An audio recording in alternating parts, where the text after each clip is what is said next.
Welcome back. We're at episode 11 of DNMs with Duzzi, and I have a very special guest for this episode, which is Peta Carige.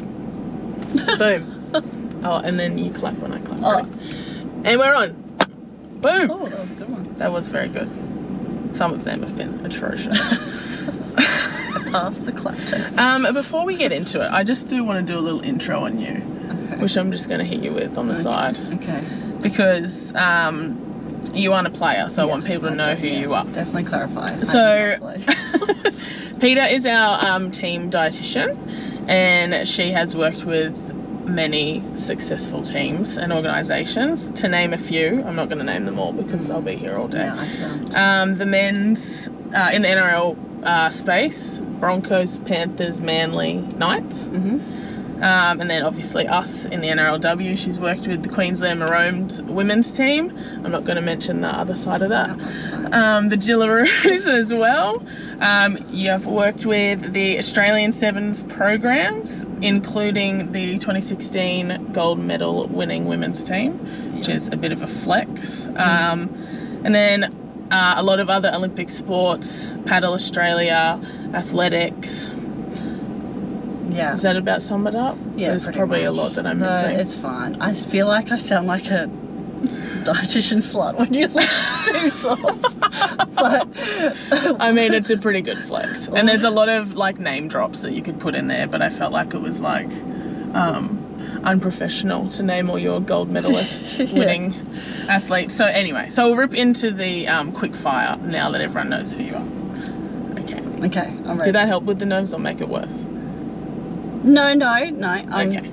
Yeah, it is what it is. I have done all that. So, yeah. Okay. All right. So we'll go with your favourite rugby league moment as a fan.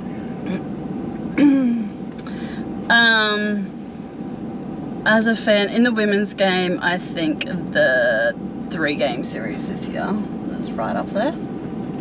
That was pretty cool. And as a fan, I've been to a few grand finals, which were pretty cool. So yeah, it was a part of the 06 one here.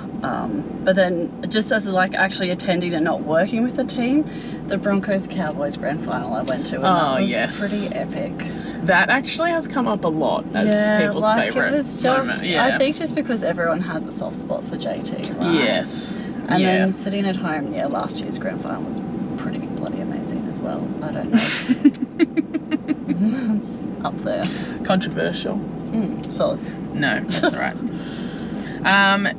Well, you kind of mentioned one already, but your career highlight working with a team or an athlete? Yeah, look, I think this year's Origin was just because it was like that 3-game series. I think the toll on the athletes was up there. But then the other career highlight would probably be the Aussie Sevens gold medal, just because too I was mates with girls in the team, and I was involved quite soon after they went full time, and it was just such a big transition for a lot of those girls that had to buckle down and learn how to be professional, and the amount of work, like they were just all there for the same reason, which is really rare when you have a whole squad. They were just all there to just get that damn gold medal, and then to see it actually all come to fruition was, I think I cried through the whole game. And there's only ever one first, so that will never get taken away from them. So that's right up there. Your most underrated NRLW player? Can't. You can skip if you want, because this is a tough one. It's so tough. Like, I'm biased, obviously, with a few girls that I've worked with for a really long time. But one,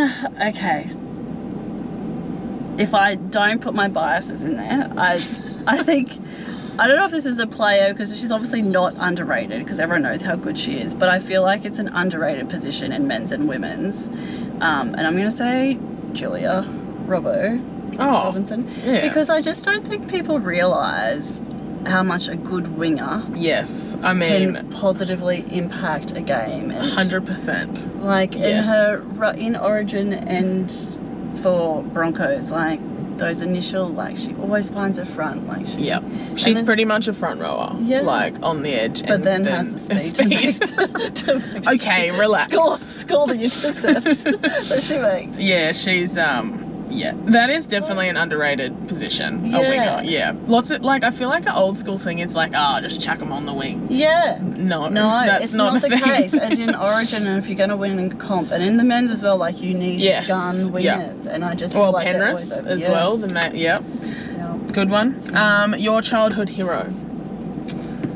I don't know if I really ever had a childhood hero. Like, I looked up to my older brother who moved away from home to play. But I'm going to say I don't have a childhood hero, but I have an adult hero, which is mums. Oh. I think mums are pretty epic when you get a roll older. And I feel like I was such a little turd in my career to not respect how hard it was for other mums. Yep. If that makes sense. That's a very wholesome answer. Yeah, so apologies to all the mums out there that I told to go exercise or, cook dinner from scratch when I was younger for their kids. Your 3 artists for the rest of your life? I'm so fucking... Okay, Daryl Braithwaite. Really? Yep. Oh, wow. Yep. So... I made my friends go to the Daryl Braithwaite concert for my 25th birthday before he was cool. It was the best night of my life. So you're an OG. Yeah. Yep. Janet Jackson. I love Janet Jackson. That's a good one. And I can get on board on that one. Thinking of one of my first CDs live. CD. Who? I'm gonna have to Google, make sure I get the name right. Live. Live. Oh, maybe that was the name of this CD. Is that a band? Live. Live CD? No, man, I can see it. Maybe I've got the name of the CD and not the band. That's alright. You know what? You should have just led with Janet Jackson and said it 3 times because it's an icon. I'm gonna find it. You'll know it when you... live CD. That one. Yeah, I don't know who that is, but I'm gonna just take your word for it. I'll give him a listen. Oh my gosh. Okay, it's like... It's fine, don't worry about it. Yeah, look, do yourself a favour. Alright. Yeah. Live. Yeah. I'm Okay. showing my age. Kids will know who that is. I'm sorry, I didn't mean to throw you on at the bus. Okay, let's scrap all that. So we'll rip into the personal stuff now. Okay. I actually feel like I've always wanted to ask you this anyway. Oh, God, but okay. what inspired you to enter this field of work and specifically work with athletes? I kind of fluked it, but then when in hindsight, like I probably was never going to do anything else, if that makes sense. So all I wanted to do was work in sport, like sporty kids. So all I wanted to do was do like a university exercise physiologist. And my brother, who I mentioned before, he was like, there's no jobs in that. So I went through and I picked all the dual degrees. Yep. And I got into exercise physiology and nutrition. But then also growing up, we had like Broncos Borders and my brothers played. And I clearly remember those young guys coming home when they'd been to like cooking classes and had learned how to cook or all their nutrition stuff. And I was like, oh, that's really cool. And then I figured out I could work in sport, and I loved food and I loved cooking, and it just worked out. Married up. Yeah, so didn't set down this path, but yeah, in hindsight, yeah, it was definitely... That's cool. Sounds like it might have been fate. Yeah. So like we've mentioned a bit of your background, and you've worked with women's sport, a lot of women's contact sport, which has had like a meteoric rise the last, what, maybe 15-ish? 10 years? 10 years. We'll go 10 years. And you've kind of been there the whole time. Yeah. So I would consider you a trailblazer in the space. But with that has come like a lot of challenges, because there's not like a plethora of research or education. So what are some of the hurdles that you've had to overcome for your athletes, like because of this lack of information? Yeah, and look, that full-time program with Sevens, really lucky with the staff originally that we were all a little bit flexible to learn as we... When did they go full-time? 2014. So yeah, it was right. really only 10 years. Yeah, wow, yep. So that was the first full-time women's sport, like in the contact area, I suppose. Yeah, it would have been, contact sport, So in those early days, the number one thing that I struggled with was getting any support, and I just had to figure it out as I went around the iron requirements. And I clearly remember calling someone and saying, I have no research on this. Their iron requirements are through the roof because of the contact, because of the lifting, because of the running Ks. And I remember speaking to a leader in the research world, and he said, no one will research that because they're women. And that was 10 years ago. Yeah. So, and we still don't really have great research in that space. So I had to just figure it out and track everything and guess and learn, and just really lucky that there was people around me that let me figure it out, I suppose, in that space. And then the other thing that we really struggled with was recovery times with females and gym. And, you know, in a pre-season for men, you'd throw them in the gym 4 times a week. With women, they don't have testosterone. They can't recover as well, or then they would be really flat on the field. So recovery requirements with females, and then any body composition guidelines or, you know, coaches setting targets for athletes, they were all guessing as well. So I feel like I can make some recommendations in that space now, but only on the back of experience. We still don't have like pretty numbers and research to call on. Does that make sense? So everything's kind of been a learn as you go, but definitely no one was keen to do any research in that space, and I just would track everything and look at numbers and just go by those numbers to help me figure it out, and be really lucky that the S&Cs that we worked with in the early days were flexible and going, they're not recovering, like we've got to pull back. So you just got to actually know your athletes a bit better, I think. It's funny, like even now still, obviously we're only 10 years from that, there's so many like elements of like a program that like we are doing now that in like 10 more years will be completely different, because we've found out like the best method for women. Like even like the lifts that you do in the gym and stuff, or the drills you do on the field, all based off the men's game. So there'll be lots of changes, I feel. Which is cool. We have to be flexible. It is cool. It is it's good to be flexible. The iron stuff I'm obsessed with too. I feel like you know that because I always ask about it. It blows my mind. But yes. So how have you dealt with athletes over this period, especially women, I'm going to throw in there too, that don't value nutrition as a fundamental area of their performance?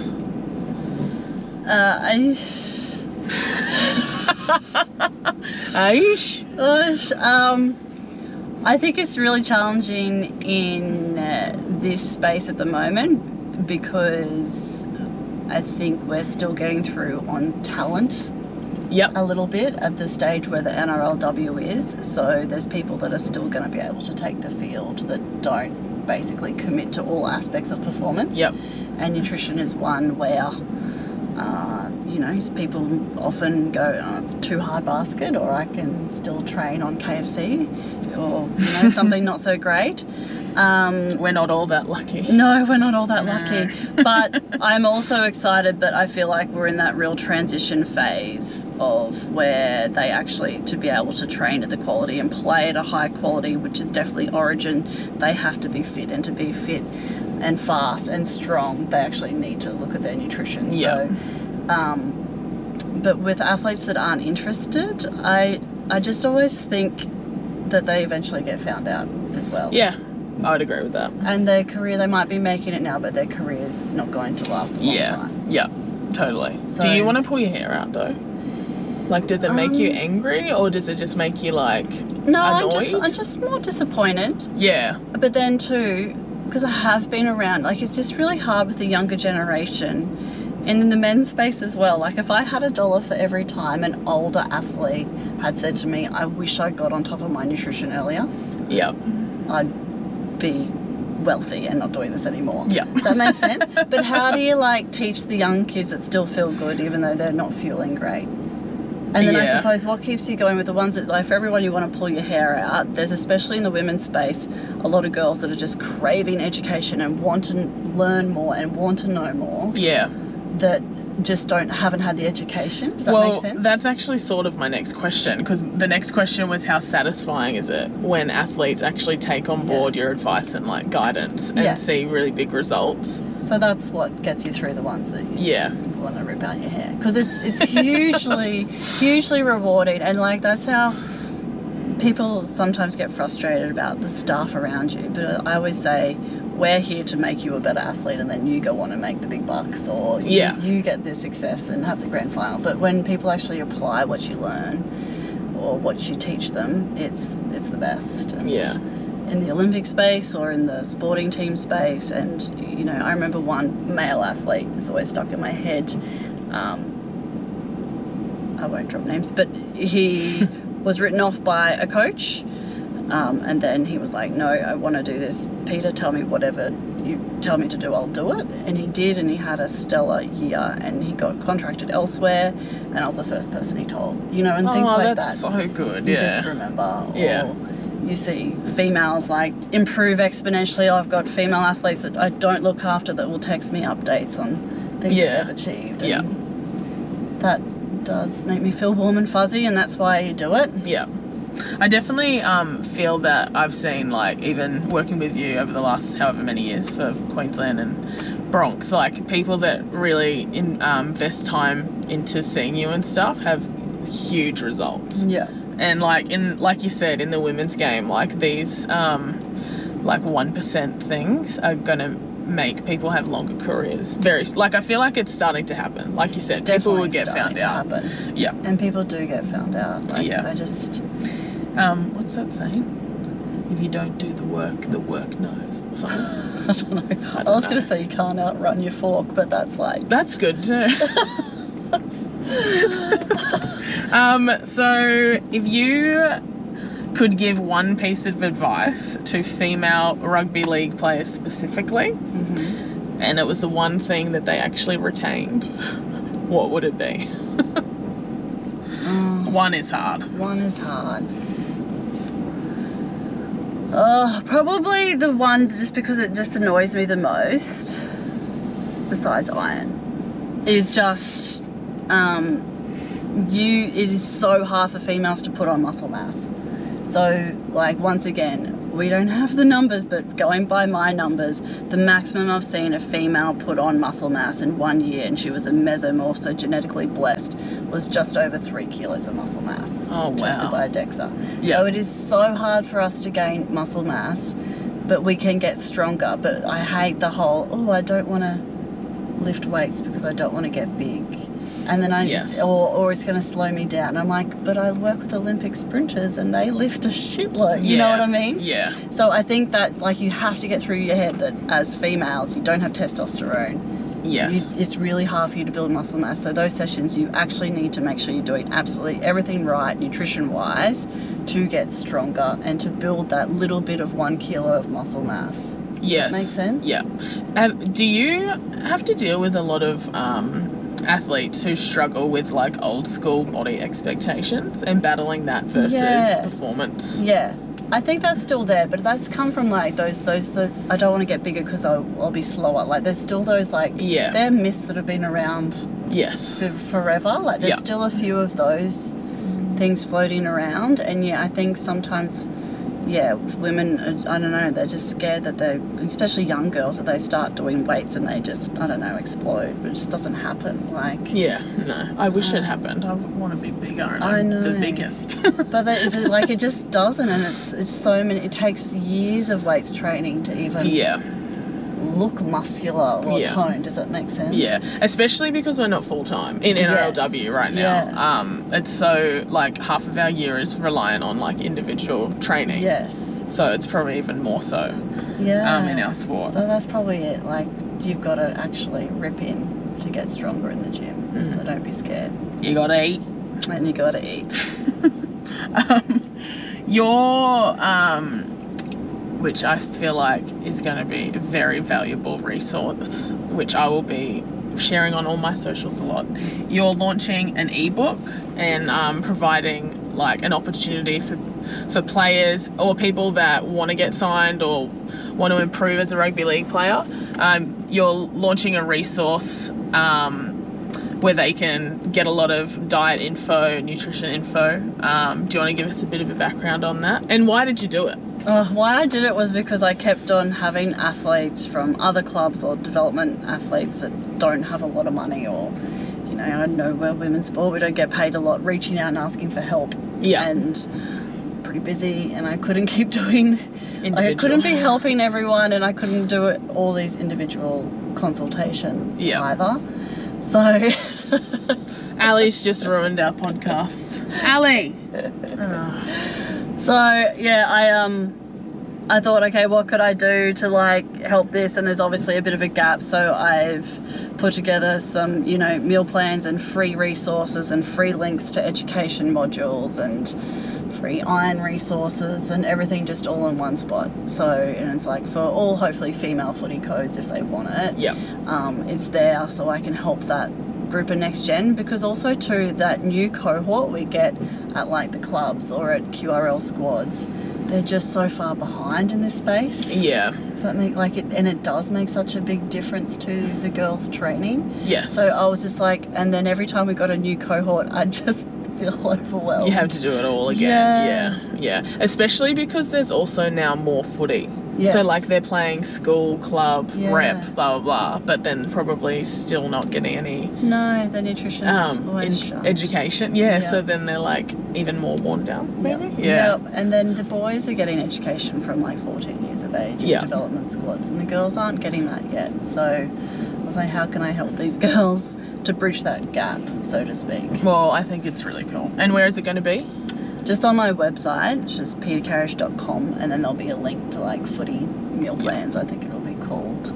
But there's lots of free stuff there. And I will share it because... I'm pretty excited. It actually looks good. It does. Why are you surprised? If I could offer one piece of advice, going back to that question, it would be go on this fucking website.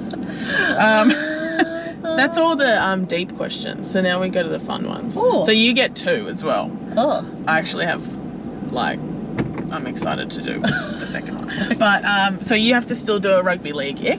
Yep. My rugby league ick, and it's still somewhat nutrition based, but it's players put their mouth guard in Powerade. Oh my god. Yeah. Who did that the other week? Thank you. Like, it happens all the time. I don't like that. And I can't understand, like, what are you doing? And also I'm like, and from like my dietitian's like, dentists already hate us. You know, like, take your Powerade. But there's always one in the team. I'm like, I don't understand, why are you doing that? There's one in our team who then someone else saw it and was like, oh cool. So now we've got 2. Don't do that. And I looked at it and I was like, oh no. Yeah, it's, for some reason that grosses me out more than when they stick it in their sock. I'm like, don't put it in Powerade. Well, Powerade's like full just cavity. Yeah, you just literally, and then you're sweating. It's like a recipe for disaster. So you heard it, like, just don't. That is a really good one. It drives me nuts. And then your second ick, so you can do a dietitian related ick with athletes. And then I've got one to tell you, which I feel like you probably already know it. Okay. My dietitian ick, and it's still related to footy, is you don't swallow the pickle juice. Yes! Oh my god! So you keep swishing in your mouth and spit it out. Why do people not know that? I don't know. I'm like, who is giving these instructions? Like, it drives me mental. And you see people drink it and then they're dry reaching. I'm like, but don't drink it, you idiot. Yeah, that's a good one as well. Like, so yeah, that, like, it pisses me off so much. It's like, you just swish it, and as long as you can tolerate, and spit it out. Yeah. Don't swallow it. Maybe people like the taste of it. Look, I like the pickles. My favourite, before there was like little shots, my favourite part of pre-game was eating the pickles out. So we had the pickle juice. Yeah. That was great. But, and home brown pickle juice always worked the best. Because you had more juice and less pickles. Anyway, but just spit it out. And then some of them have it like even drink it at half time. Like, that's not how it works, idiots. Wow. There's a bush turkey running in front of the car. There's been a lot of distractions outside the vehicle today. My ick. Oh God, I don't know who is this yours or is this someone else? No, this is when people refer to you and they say that you're a nutritionist. Oh, the nutritionist, not That the dietitian. grinds my gears. Well, thanks for getting angry about that for me. Well, I do. Remember I corrected someone. I was like, dietitian! Dietitian, yes. Yes. I used to get really annoyed by that, and staff used to always call me a nutritionist to piss me off. But then now I'm like, oh, whatever. You've probably had to cop it a lot. I've had to cop it, but yeah, dietitians were qualified not to kill people in hospital settings. That's how I explain it, and nutritionist is really anyone. Yeah. Anyone else. But yeah, no, that does grind my gears, but less now that I'm old. Well, that's very humble of you. I don't, yeah. I'm happy if they remember my name. Oh, far out. Okay, and on that note, we'll wrap it up. So thank you for coming on. That was episode 11. And I will be sharing all the info on Peter's website on my socials as well, because it's going to be a really good resource for people. So if you are a player, get on it. Yeah, get learning. Get learning. Get learning shit. So to wrap it up, we do another clap again. Okay. And we're done. Boom!